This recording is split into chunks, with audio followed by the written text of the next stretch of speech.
Hello everyone, this is your friendly neighborhood Portuguese fake boy Eric Lima here. You are watching yet another video episode from my secondary YouTube channel vlog, in which I present to all of you my sentimental thoughts come from my heart, my soul, and my mental eyeball shenanigans come from my mind and brain. This is EML77 TV, episode 892. How's everyone going on?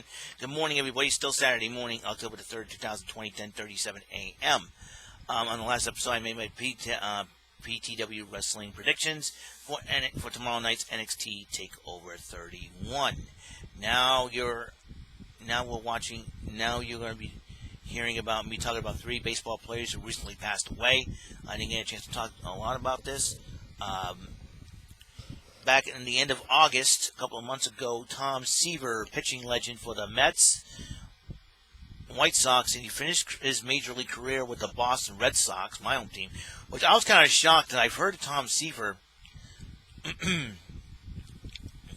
being a dominant pitcher for the Mets, and then I come to find out that he played for the Red Sox, and I saw the pictures. I said, that can't be the same Tom Seaver.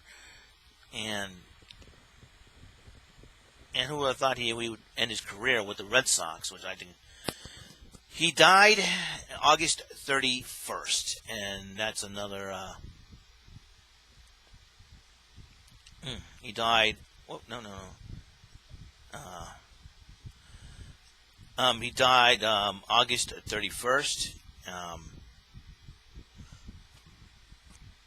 trying to,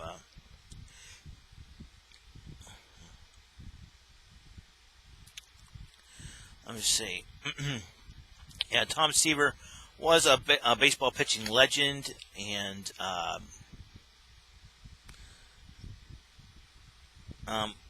he was one of the best pitchers. There you go. And he also, like Bill Buckner, suffered from Lewy body dementia, and he also had COVID-19. And he was one of the best pitchers for the 1969 Mets.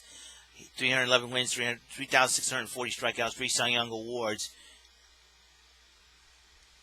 Yep, 1967, 1986. So that's his career. He was 75 years old. Tom Seaver, one of the best pitchers in Major League Baseball, one of the best pitching legends. Another person. Another baseball legend that passed away last month, September the 6th, it was Lou Brock, who was at one time, the all-time stolen base leader until Rickey Henderson broke that record. And he would rack up more than 900 stolen bases, 3,000 hits in a 19-year career, and it was spent with the Cardinals. So he was inducted to the Baseball Hall of Fame, and his statue he had a statue outside Busch Stadium in 1999. Excuse me. Still trying to wake up, and recently,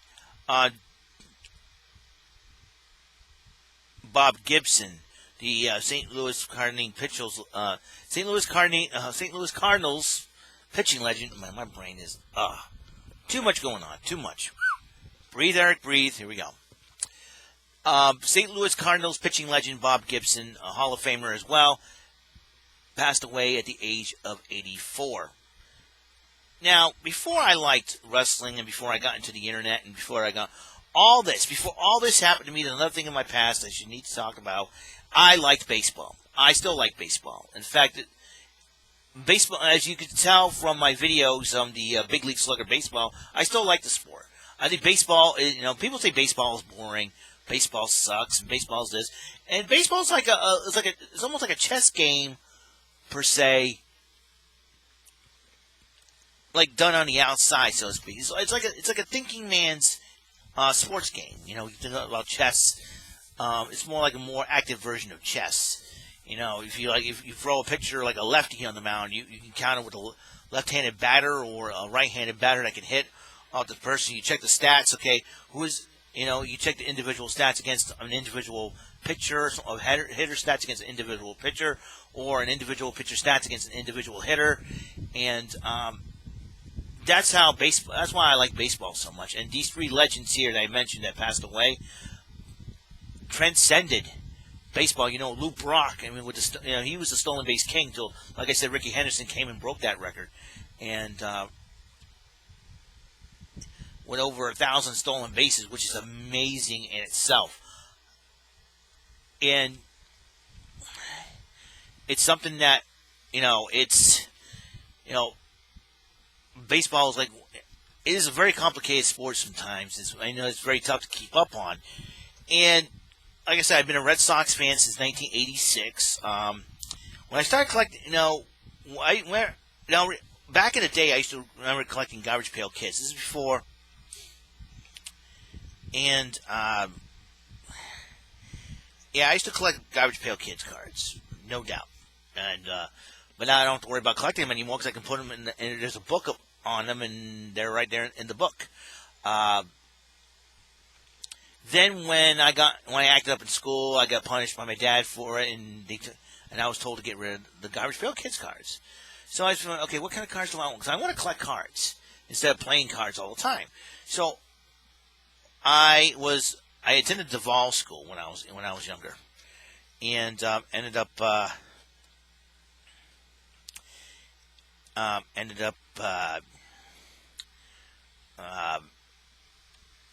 doing these spelling bee contests, which I keep winning. It was to the point where it was to the point where, okay, I'll start collecting baseball cards.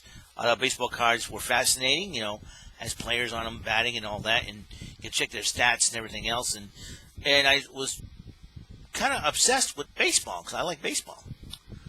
So I love playing baseball with my friends in the neighborhood when I was a kid back in the day. My favorite position was designated hitter and shortstop. And I remember one year my church, we had decided to have a softball game. It would be the youth versus the elders.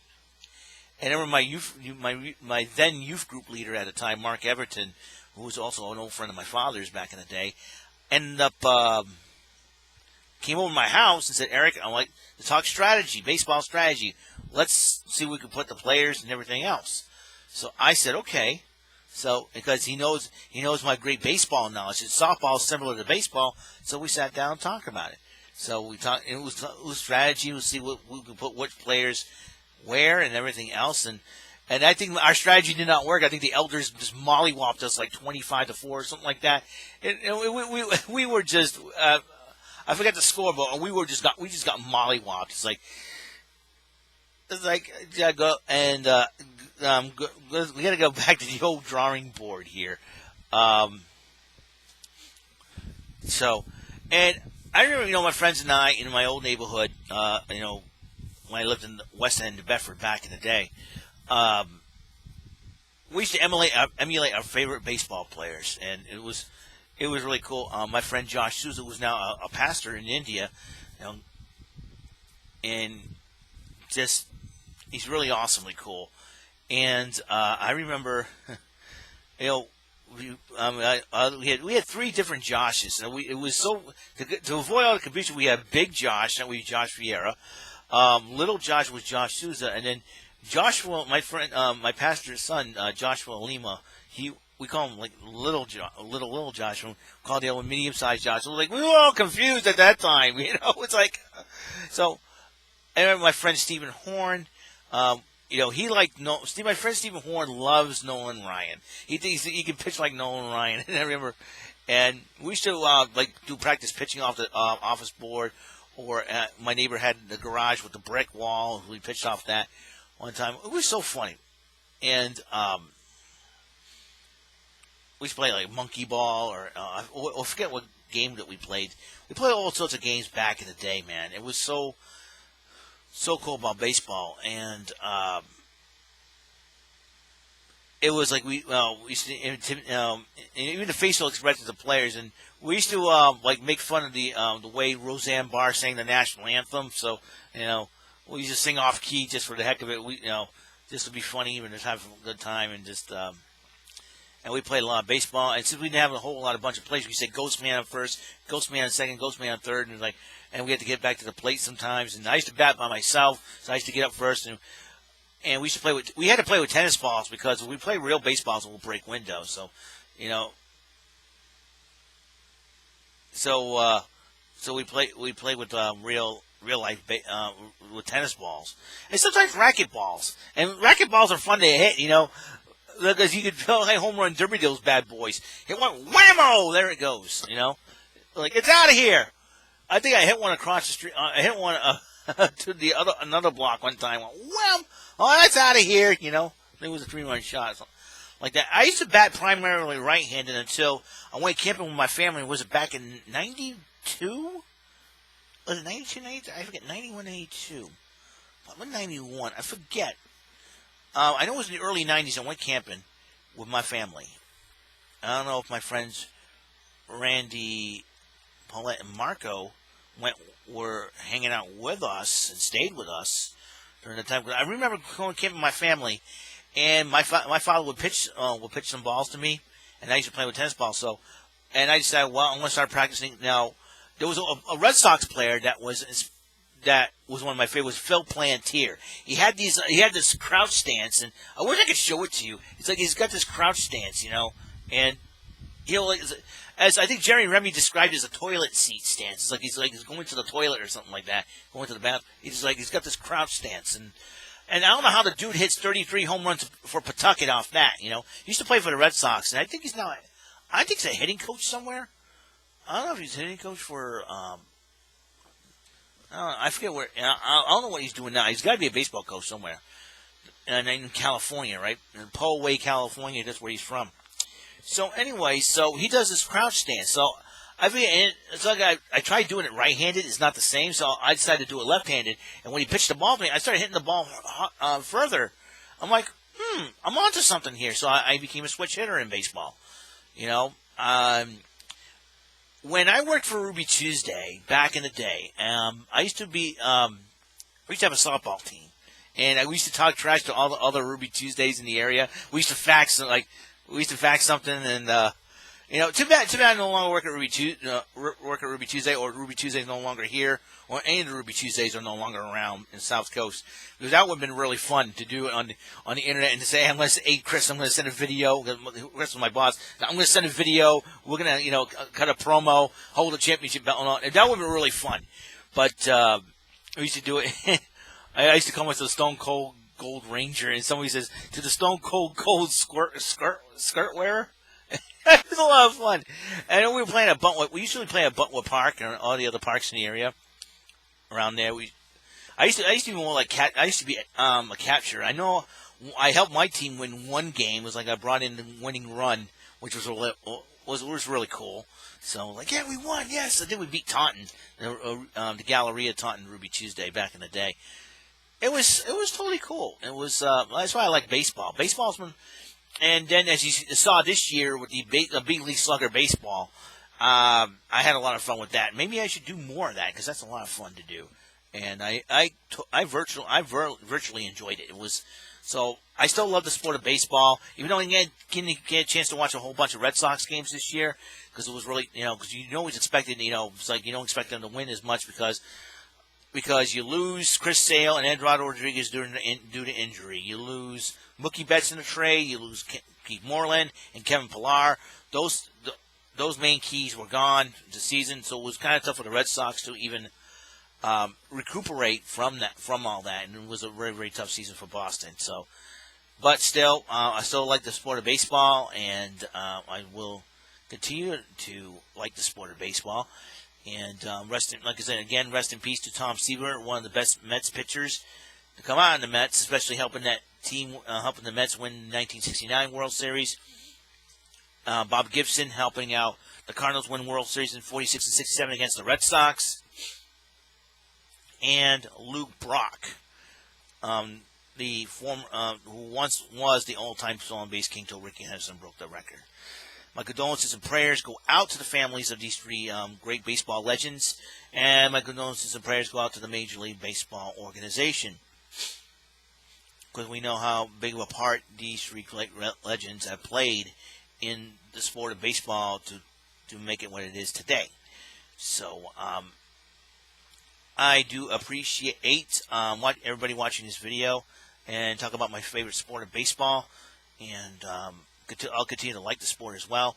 So that's it. That's all the time. Episode 892 has been complete. And I'm going to see what to do on episode 893. Got a lot to think about. I still got plenty of time to do it in. And then pretty soon I got to go eat lunch. Get a bite to eat and all that good stuff. And so we'll see what happens here. All right. I'll see you guys later. You guys have a wonderful day. God bless. Peace. And I hope you guys enjoy the rest of this channel and the rest of these videos. Peace.